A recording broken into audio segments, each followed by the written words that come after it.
Tutorial mata kuliah Hukum Perbankan dan Tindak Pidana Pencucian Uang. Untuk mahasiswa S1 Ilmu Hukum. Topik ke-6 dari 30 topik. Jasa pelayanan bank dan bank syariah, disediakan di channel Global Tutorial. Menurut Undang-Undang Nomor 10 Tahun 1998 tentang perubahan atas Undang-Undang Nomor 7 Tahun 1992 tentang perbankan. Bank adalah badan usaha yang menghimpun dana dari masyarakat dalam bentuk simpanan dan menyalurkannya ke masyarakat dalam bentuk kredit dan atau bentuk-bentuk lainnya dalam rangka meningkatkan taraf hidup orang banyak. Dalam literatur ekonomi dan keuangan, peranan bank digambarkan sebagai lembaga intermediasi, financial intermediary, yang menghubungkan para pemilik dana, owner of funds, dan pengguna dana, user of funds, di tengah-tengah kegiatan masyarakat. Kegiatan bank umum yang ada sekarang ini meliputi hal-hal sebagai berikut. 1. Menghimpun dana, funding. Kegiatan menghimpun dana merupakan kegiatan membeli dana dari masyarakat. Kegiatan ini dikenal juga dengan kegiatan funding. Kegiatan membeli dana dapat dilakukan dengan cara menawarkan berbagai jenis simpanan. Simpanan sering disebut dengan nama tokening atau account. 2. Menyalurkan dana, lending. Menyalurkan dana merupakan kegiatan menjual dana yang berhasil dihimpun dari masyarakat. Kegiatan ini dikenal dengan nama kegiatan lending. Penyaluran dana yang dilakukan oleh bank dilakukan melalui pemberian pinjaman yang di masyarakat lebih dikenal dengan nama kredit.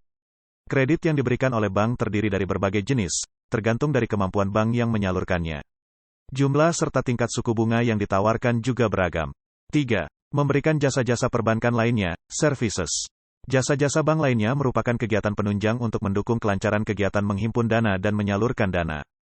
Kegiatan penunjang meskipun bukan kegiatan utama, namun kegiatan ini memberikan keuntungan yang besar bagi bank dan nasabah. Dewasa ini kegiatan dimaksud memberikan kontribusi yang tidak sedikit bagi keuntungan bank, apalagi keuntungan dari spread base semakin mengecil.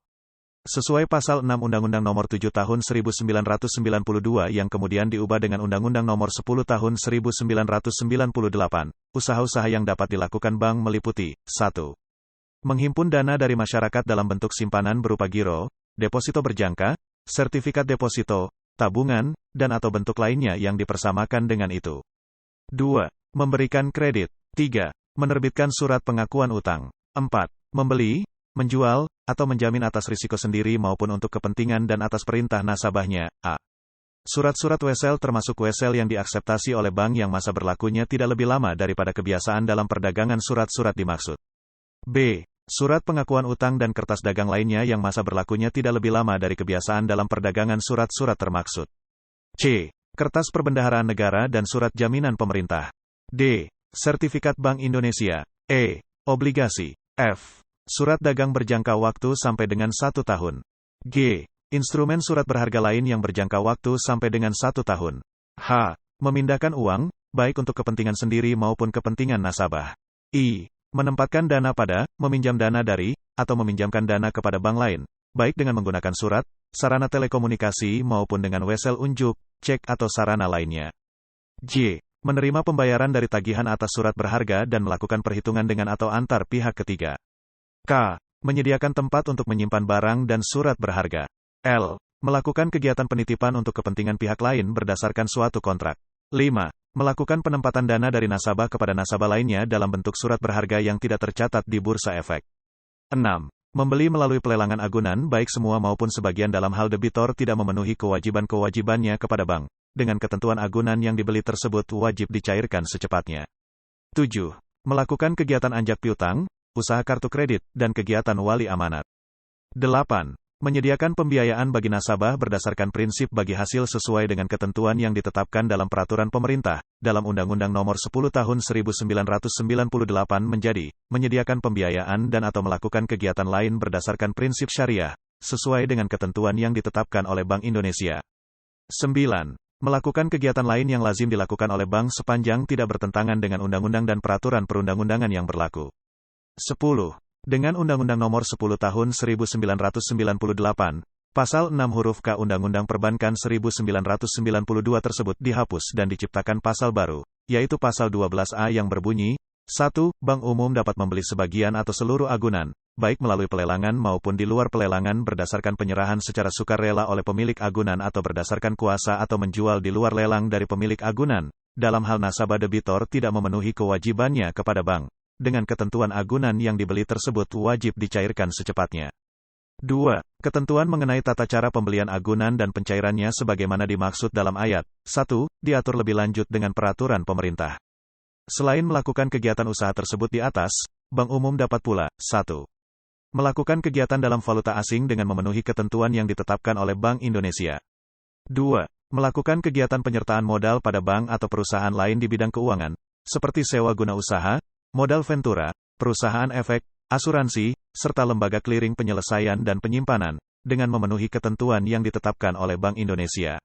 3. Melakukan kegiatan penyertaan modal sementara untuk mengatasi akibat kegagalan kredit, dengan syarat harus menarik kembali penyertaannya, dengan memenuhi ketentuan yang ditetapkan oleh Bank Indonesia, dalam Undang-Undang Nomor 10 Tahun 1998 menjadi, melakukan kegiatan penyertaan modal sementara untuk mengatasi akibat kegagalan kredit atau kegagalan pembiayaan berdasarkan prinsip syariah, dengan syarat harus menarik kembali penyertaannya dengan memenuhi ketentuan yang ditetapkan oleh Bank Indonesia. 4. Bertindak sebagai pendiri dana pensiun dan pengurus dana pensiun sesuai dengan ketentuan dalam perundang-undangan dana pensiun yang berlaku. Sedangkan usaha-usaha BPR, antara lain, 1. Menghimpun dana dari masyarakat dalam bentuk simpanan berupa deposito berjangka, tabungan, dan atau bentuk lainnya yang dipersamakan dengan itu. 2. Memberikan kredit. 3. Menyediakan pembiayaan bagi nasabah berdasarkan prinsip bagi hasil sesuai dengan ketentuan yang ditetapkan dalam peraturan pemerintah. 4. Menempatkan dananya dalam bentuk sertifikat Bank Indonesia, deposito berjangka, sertifikat deposito, dan atau tabungan pada bank lain. Jasa-jasa perbankan transfer. Transfer adalah suatu kegiatan jasa bank untuk memindahkan sejumlah dana tertentu sesuai dengan perintah si pemberi amanat yang ditujukan untuk keuntungan seseorang yang ditunjuk sebagai penerima transfer. Baik transfer uang keluar atau masuk akan mengakibatkan adanya hubungan antar cabang yang bersifat timbal balik, artinya bila satu cabang mendebet cabang lain mengkredit. Transfer keluar, salah satu jenis pengiriman uang yang dapat menyederhanakan lalu lintas pembayaran adalah dengan pengiriman uang keluar. Media untuk melakukan transfer ini adalah secara tertulis ataupun melalui kawat. Pembatalan transfer keluar, bila terjadi pembatalan transfer, haruslah diperhatikan bahwa pembatalan tersebut hanya dapat dilakukan bila transfer keluar belum dibayarkan kepada si penerima uang dan untuk itu bank pemberi amanat harus memberi perintah berupa stop payment kepada cabang pembayaran. Pembayaran pembatalan ini baru dapat dilakukan oleh bank pemberi amanat kepada nasabah pemberi amanat hanya apabila telah diterima berita konfirmasi dari bank pembayar bahwa memang transfer dimaksud belum dibayarkan. Transfer masuk, dalam hal ini bank menerima amanat dari salah satu cabang untuk membayar sejumlah uang kepada seseorang benefisiari. Bank pembayar akan membukukan hasil transfer kepada rekening nasabah benefisiari bila ia memiliki rekening di bank pembayar. Transfer masuk tidak dikenakan lagi komisi karena si nasabah pemberi amanat telah dibebankan sejumlah komisi pada saat memberikan amanat transfer. Pembatalan transfer masuk. Jika terjadi pembatalan, pertama-tama yang harus dilakukan adalah memeriksa apakah hasil transfer telah dibayarkan kepada benefisiari. Bila ternyata belum, akan diblokir dan dibatalkan untuk kemudian dikembalikan kepada cabang pemberi amanat melalui pemindah bukuan. Inkaso. Inkaso merupakan kegiatan jasa bank untuk melakukan amanat dari pihak ketiga berupa penagihan sejumlah uang kepada seseorang atau badan tertentu di kota lain yang telah ditunjuk oleh si pemberi amanat. A. Warkat inkaso 1. Warkat inkaso tanpa lampiran, yaitu warkat-warkat inkaso yang tidak dilampirkan dengan dokumen-dokumen apapun, seperti cek, biliet giro, wesel, dan surat berharga. 2. Warkat inkaso dengan lampiran, yaitu warkat-warkat inkaso yang dilampirkan dengan dokumen-dokumen lainnya, seperti kwitansi, faktur, polis asuransi, dan dokumen-dokumen penting. B. Jenis inkaso. Inkaso keluar, merupakan kegiatan untuk menagih suatu warkat yang telah diterbitkan oleh nasabah bank lain. Di sini bank menerima amanat dari nasabahnya sendiri untuk menagih warkat tersebut kepada seseorang nasabah bank lain di kota lain. Inkaso masuk, merupakan kegiatan yang masuk atas warkat yang telah diterbitkan oleh nasabah sendiri. Dalam kegiatan inkaso masuk, bank hanya memeriksa kecukupan dari nasabahnya yang telah menerbitkan warkat kepada pihak ketiga. Bank garansi. Bank garansi adalah salah satu jasa yang diberikan oleh bank berupa jaminan pembayaran sejumlah tertentu uang yang akan diberikan kepada pihak yang menerima jaminan, hanya apabila pihak yang dijamin melakukan cedera janji. Perjanjian bisa berupa perjanjian jual beli, sewa, kontrak mengontrak, pemborongan, dan lain-lain. Pihak yang dijamin biasanya adalah nasabah bank yang bersangkutan, sedangkan jaminan diberikan kepada pihak lain yang mengadakan suatu perjanjian dengan nasabah. Jenis dan nama bank garansi. A. Bank garansi pembelian, yaitu bank garansi diberikan kepada supplier, pabrik sebagai jaminan pembayaran atas pembelian barang oleh nasabah atau pihak yang dijamin oleh bank. B. Bank Garansi Pita Cukai Tembakau, yaitu bank garansi yang diberikan kantor bea cukai sebagai jaminan pembayaran pita cukai tembakau atas rokok yang dijual oleh pabrik rokok. Dalam hal ini pihak yang dijamin adalah pabrik rokok. C. Bank Garansi Penangguhan Bea Masuk, yaitu bank garansi yang diberikan kepada kantor bea cukai sebagai jaminan pembayaran bea masuk atas barang yang dikeluarkan dari pelabuhan milik nasabah. D. Bank Garansi Tender, Bid Bond, yaitu bank garansi yang diberikan kepada pemilik proyek, BOR, untuk kepentingan kontraktor, referensi yang akan mengikuti tender atas suatu proyek. Dalam hal ini pihak yang dijamin adalah kontraktor, referensi tersebut. Salah satu persyaratan kontraktor, referensi dapat mengikuti tender adalah menyerahkan bank garansi. E. Bank Garansi Pelaksanaan, Performance Bond, yaitu bank garansi yang diberikan kepada pemilik proyek, BOR, untuk kepentingan kontraktor, referensi guna menjamin pelaksanaan pekerjaan, proyek oleh kontraktor, referensi. Dalam hal ini pihak yang dijamin adalah kontraktor, referensi. F. Bank Garansi Uang Muka, Advance Payment Bond, yaitu bank garansi yang diberikan kepada pemilik proyek, BOR, untuk kepentingan kontraktor, referensi atas uang muka yang diterima oleh kontraktor, referensi. Dalam hal ini pihak yang dijamin adalah kontraktor, referensi. G. Bank Garansi Pemeliharaan, Retention Bond, yaitu bank garansi yang diberikan pemilik proyek, BOR, untuk kepentingan kontraktor, referensi guna menjamin pemeliharaan atas proyek yang telah diselesaikan oleh kontraktor, referensi. Sedangkan manfaat bank garansi antara lain, penerimaan berupa biaya administrasi, provisi, komisi, yang merupakan fee-based income bagi bank, pengendapan dana setoran yang merupakan dana murah bagi bank memberikan pelayanan kepada nasabahnya sehingga nasabah menjadi lebih loyal kepada bank. Letter of Credit. Letter of Credit atau dalam bahasa Indonesia disebut surat kredit berdokumen merupakan salah satu jasa yang ditawarkan bank dalam rangka pembelian barang, berupa penangguhan pembayaran pembelian oleh pembeli sejak Letter of Credit dibuka sampai dengan jangka waktu tertentu sesuai perjanjian. Berdasarkan pengertian tersebut, tipe perjanjian yang dapat difasilitasi Letter of Credit terbatas hanya pada perjanjian jual-beli, sedangkan fasilitas yang diberikan adalah berupa penangguhan pembayaran. Jenis dan manfaat Letter of Credit. Isi dari perjanjian Letter of Credit mencakup banyak hal, seperti jangka waktu, pembatalan, cara pembayaran, dan lain-lain. Ruang lingkup transaksi Letter of Credit. 1. Letter of Credit impor adalah Letter of Credit yang digunakan untuk mengadakan transaksi jual-beli barang, jasa melewati batas-batas negara. 2. Letter of Credit dalam negeri atau surat kredit berdokumen dalam negeri, SKBDN, adalah Letter of Credit yang digunakan untuk mengadakan transaksi di dalam wilayah suatu negara. Saat penyelesaian Letter of Credit. 1. Side Letter of Credit, adalah Letter of Credit yang penangguhan pembayarannya sampai dengan dokumen tiba. 2. Usance Letter of Credit, adalah Letter of Credit yang penangguhan pembayarannya sampai wesel yang diterbitkan jatuh tempo, tidak lebih lama dari 180 hari. Pembatalan Letter of Credit. 1. Revocable Letter of Credit, adalah Letter of Credit yang dapat dibatalkan atau diubah secara sepihak oleh issuing bank setiap saat tanpa pemberitahuan terlebih dahulu kepada pihak yang berhak menerima pembayaran, beneficiary. Letter of Credit jenis ini biasanya digunakan sebagai bekal awal sebelum negosiasi antara importir dan eksportir mencapai kesepakatan final. 2. Irrevocable Letter of Credit, adalah Letter of Credit yang tidak dapat dibatalkan atau diubah secara sepihak oleh issuing bank setiap saat tanpa persetujuan beneficiary. Apabila suatu Letter of Credit tidak secara eksplisit menyatakan revocable atau irrevocable, maka Letter of Credit tersebut dianggap sebagai irrevocable Letter of Credit. Pengalihan hak Letter of Credit. 1. Transferable Letter of Credit, adalah Letter of Credit yang diberikan hak kepada beneficiary untuk mengalihkan sebagian atau seluruh hak penerimaan pembayaran kepada pihak lain. Pengalihan hak ini hanya dapat dilakukan satu kali. 2. Untransferable Letter of Credit, adalah Letter of Credit yang tidak memberikan hak kepada beneficiary untuk mengalihkan sebagian atau seluruh hak penerimaan pembayaran kepada pihak lain. Pihak advising hang. 1. General Negotiating No Restrict Letter of Credit, adalah Letter of Credit yang tidak menyebutkan dengan bank yang akan menjadi advising bank. 2. Restrict Straight Letter of Credit adalah Letter of Credit yang menyebutkan dengan tegas bank yang menjadi advising bank. 3. Standby Letter of Credit adalah surat pernyataan dari pihak bank yang menyatakan bahwa apabila pihak yang dijamin, nasabah bank tersebut, cedera janji maka pihak bank akan menerbitkan side Letter of Credit untuk kepentingan yang menerima jaminan, yaitu beneficiary. 4. Red Clause Letter of Credit adalah Letter of Credit yang memperkenankan penarikan sejumlah tertentu uang muka oleh beneficiary.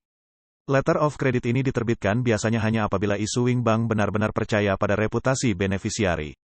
5. Clean Letter of Credit adalah Letter of Credit yang pembayarannya kepada beneficiary dapat dilakukan hanya atas dasar kwitansi, wesel cek tanpa harus menyerahkan dokumen pengiriman barang.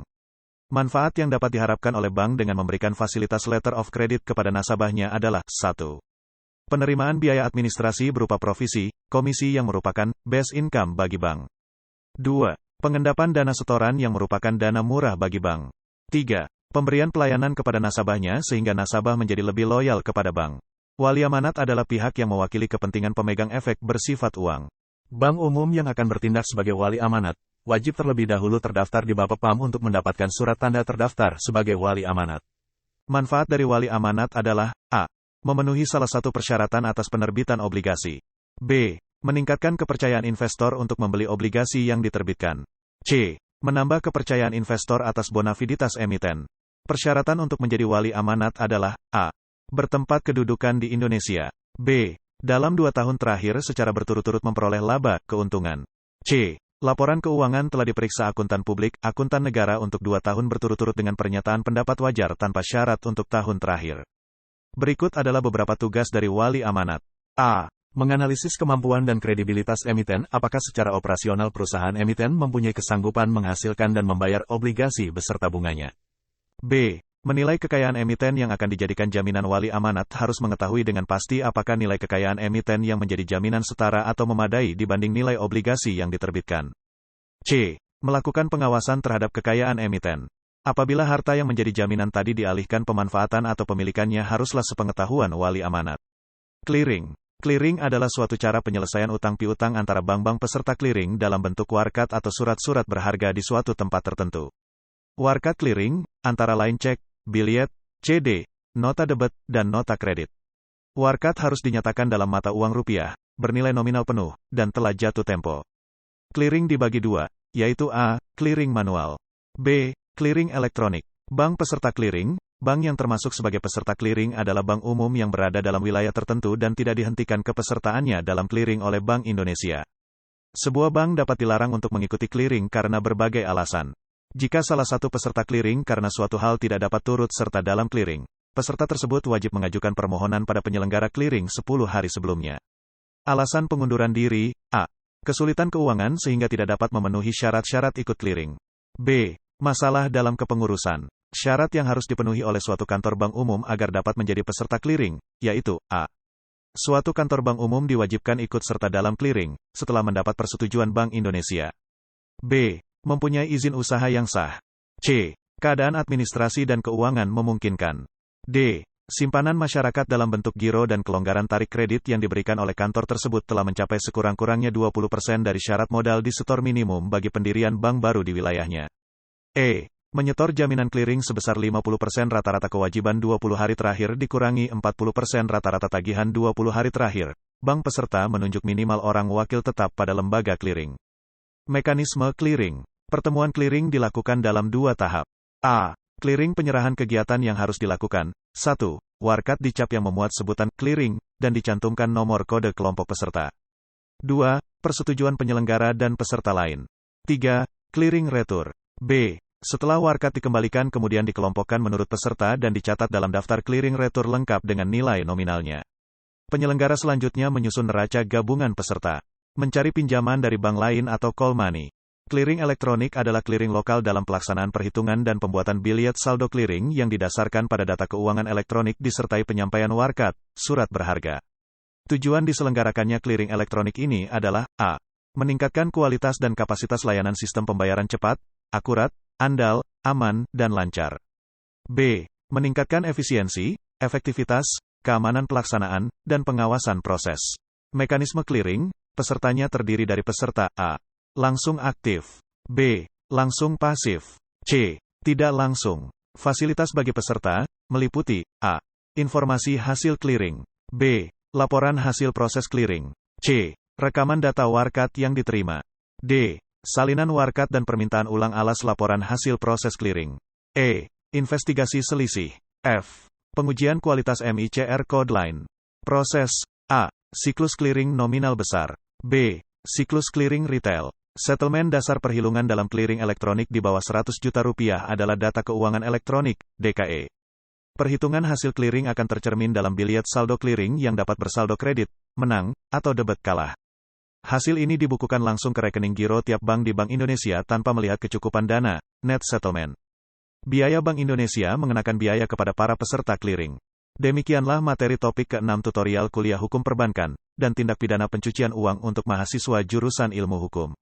Channel Global Tutorial akan sangat membantu masyarakat umum dan para mahasiswa yang sedang atau ingin kuliah di universitas terbuka atau kuliah di perguruan tinggi manapun di Indonesia. Ratusan video tutorial S1 Ilmu Hukum, S1 Ilmu Pemerintahan, S1 Ilmu Komunikasi, S1 Ilmu Manajemen, S1 Ilmu Administrasi dan lainnya disajikan di Global Tutorial. Video tutorial dituturkan dan disubtitelkan agar dapat ditonton, dibaca sambil didengarkan. Untuk pemahaman yang lebih baik, putar dan dengarkan video tutorial berulang-ulang. Subscribe dan like, agar Anda mendapatkan update tutorial lainnya. Bagikan juga link video ini, agar teman lain juga mendapatkan manfaat channel ini. Sekian dan terima kasih. Sampai jumpa.